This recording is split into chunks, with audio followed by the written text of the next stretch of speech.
Nüüd paneme SIM-kaardi telefoni sisse. Selleks, et SIM-kaarti telefoni sisse paigaldada, on sul vaja 3 asja. Loomulikult telefoni, siis on sul vaja SIM-kaardi nõela ja siis on vaja SIM-kaarti. iPhone'i sisse läheb selline SIM-kaart nagu nanoSIM. See on väga-väga pisikene kaart. Kui sul varasemast on juba telefon olemas, siis on sul seal ilmselt ka SIM-kaart ning ainus probleem võib olla see, et see SIM-kaart on selline natukene suurem ja see telefoni sisse ei mahu. Nagu öeldud, sul on ajas nano-SIM-kaarti ja seda sa saad siis küsida mobiilioperaatori käest. Või siis võib-olla ka sinu praegune suurem SIM-kaart võib muutuda ka väiksemaks, siit võib-olla saab ümbert ära murda sellised raamid. Aga kui sa ei ole kindel, siis mine küsi mobiilioperaatori käest nano-SIM-i ja saad selle kenasti kätte. Nii, nõel, SIM-kaardi nõel, sellega saame avada SIM-kaardi sahtli telefonis.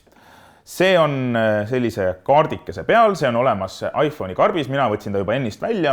Kui sina seda veel teinud ei ole, siis karbist leiad paberist ümbriku, kus see kindlasti on. Ja selle kaardikese peal on nõel paigaldatud sellisest papist klambrite vahele. Näpistan siit need klambrid ilusasti kokku ja võtan nõele ära. Ta on metallist, selline ümaram piklikum osa, kust on hea kinni hoida ning teravots, mis on siis nõel. Nii, nüüd ma võtan kätte telefoni, vasakus käes on mul praegu nõel ja paremas käes telefon ning telefoni puhul leian ma siit ühe pisikese täpi vasakult telefoni küljelt, see, kus on 3 helitugevuse nuppu. Libistad sõrme alla ja leiad täpi. See on nüüd auk, kuhu me peame selle SIM-kaardi nõelaga suruma. Et otsin üles nõelaga selle augu, tunnen, et mul on nõel on ilusti sees augus sees ja natuke surun nõelaga peale. Ops. Ja sa tunned täitsa siuke tõks käib ära, kui see SIM-kaardi sahtel siit välja hüppab. Siis võib nõela korraks panna rahulikult laua peale ja kui nüüd sõrmega katsuda, siis on täitsa tunda, et telefoni seest on välja tulnud selline pisikene sahtel. Tõmbame selle siis sõrmedega siit telefoni seest välja. Ta tuleb täitsa telefoni seest välja. Telefoni saab jälle ära panna natukeseks ajaks. Ja hoiame siis sahtlit niimoodi, et sahtli paksem osa, see osa, mis siis oli telefoni külje peal ja vaatas välja, see jääks nüüd siis meie poole. Hoiame sest paksemast osakest kinni ja proovime siis SIM-kaardi panna telefoni sahtli sisse. Nii, nüüd ma võtan kätte SIM-kaardi ja SIM-kaardi puhul on üks oluline osa, kuidas ta siia siis paigutatakse. Et kui sa SIM-kaarti katsud, siis sa tunned, et üks nurk SIM-kaardil on ära lõigatud, ehk siis ta on natukene kumeram.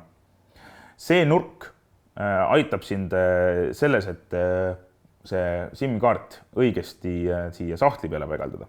Kui sa hoiad sahtlit käes, nii nagu me ennist rääkisime, ehk siis see paksem osa vaatab sinu poole, siis peab SIM-kaart sahtlisse minema niimoodi, et see ära lõigatud osa vaatab alla vasakule.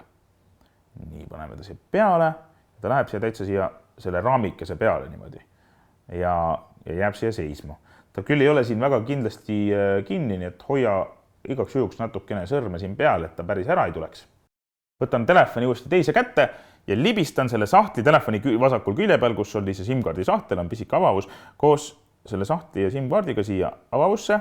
Kui ta siia peale saab, siis vajutan lihtsalt sõrmega selle sahtli telefoni sisse väikse klõpsuga ja sahtel on jälle telefoni sees, nii et tunda on vaid see sama täpp külje peal. Ja SIM-kaart ongi meil telefoni sisse paigatatud. Nüüd ma soovitan selle SIM-kaardi nõela panna tagasi selle papist kaardi peale, sest et tegelikult seda nõela võib veel tulevikus vaja minna. Ehk on vaja sul SIM-kaarti vahetada, panna mõnda uude telefoni või mõnda teise telefoni, et seda mitte ära kaotada. Ta jääb siia klambri külg ilusasti kinni, selle kaardi võib tagasi siis pärast karpi panna. SIM-kaart on meil nüüd paigaldatud, nüüd paneme telefoni käima.